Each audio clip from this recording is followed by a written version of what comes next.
memasuki acara pertama rapat paripurna DPR hari ini, perlu kami beritahukan bahwa pimpinan Dewan telah menerima Surat Presiden nomor R51 tanggal 10 Oktober 2024 perihal permohonan pertimbangan pemberhentian dan pengangkatan Kepala Badan Intelijen Negara atau BIN.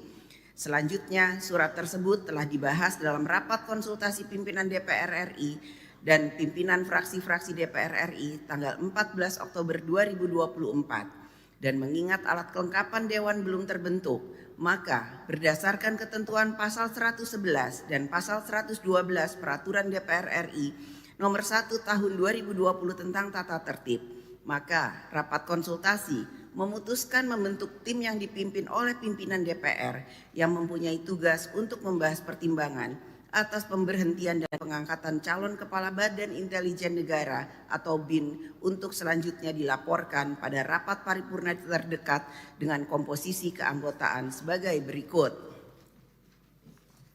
Fraksi PDI Perjuangan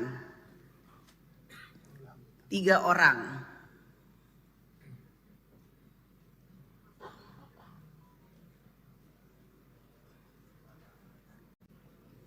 Mana fraksi PDI Perjuangan?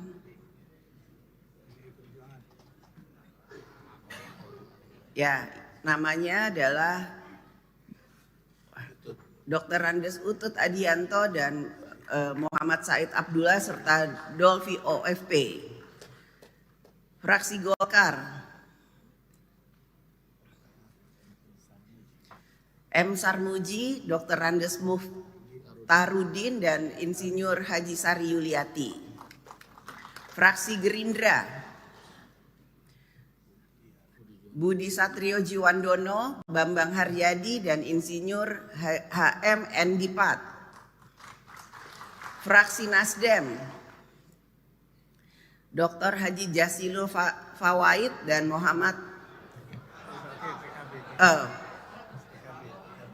fraksi Nasdem diulangi. Ya, ini PKB. Nasdem dulu. Sesuai dengan urutan. Ini namanya Partai Nasdem tapi namanya kok PKB ya. Tolong dicek kembali, ini bisa kusut.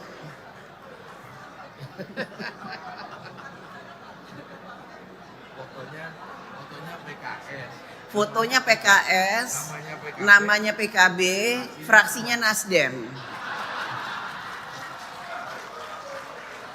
Download Tribun X sekarang, menghadirkan lokal menjadi Indonesia.